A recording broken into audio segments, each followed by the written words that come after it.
1988. And anyway, so he's got a passion for shoes and a passion for the biomechanics and that kind of thing. But the Hoka product is very unique. It's it's very interesting. The first time we saw it, I said, whoa, what is that? We happened to be down in Austin, Texas at the running event, which is an expo and conference for specialty running stores in America. And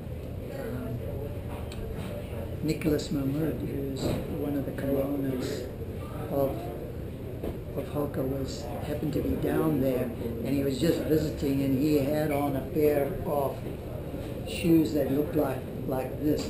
They were huge, and as he walked in, he happened to walk in right when Mark Platjes was standing near the door, and so Mark said, "Whoa, what is that?" and started talking to him. He said, "Well, this is a new concept," and so Mark said, "Wow, that's interesting."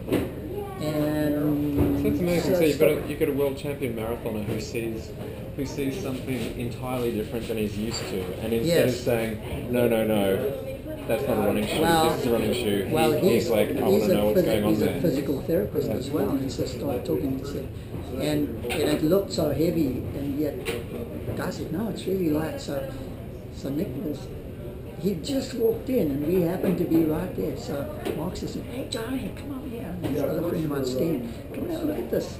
And so he took it off and he said, "Wow, do you have something that I can put on?" And he says, "Well, you can try on the shoe that I'm wearing." So Mark says, "Okay, what size are you?" He's about a 10. So a little big. So took it and put it on and just ran around and said, "Wow," and started talking about the concept and what it was intended to do, and it made a lot of sense.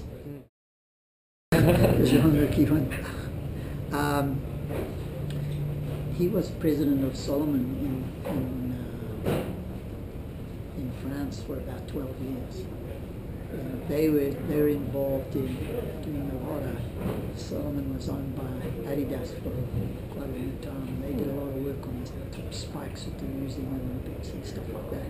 Plus involvement with the fat skis, with the when the fat skis came. Yeah. So this is when they went from being straight. They're very skinny and long. Yeah. And then they were shorter and fat. Oh, you've got training wheels for skiers. And now look, I mean, nobody who skis is on these narrow skis anymore. And that was part of the thinking behind this. Yeah, these guys come from a background of those adrenaline type of sports. Because I said to him, "How did you come up with this?" He said, "You know what? Mountain bike, they're great skiers." Nicholas was an unbelievable skier and cross-country skier. So I said, "How did you come up with this?" He said, "You know, other sports like mountain biking, skiing, so in mountain biking, you work hard up the mountain and you get to the top, and that's where the fun begins. And you scream on the downhills, have a lot of fun." He says, "In running, you work all your way up, man, it's even worse on the way down." And so he said, "Well, we wanted something that we could just be able to keep our stride going, especially on the downhill, so that you can have something that can attenuate the surface a little bit and smooth it out." And so the first thing they did was have these huge blocks of EVA that they slipped over their shoes, a standard shoe. I don't know if you knew this. And they tried this and said, "You know what?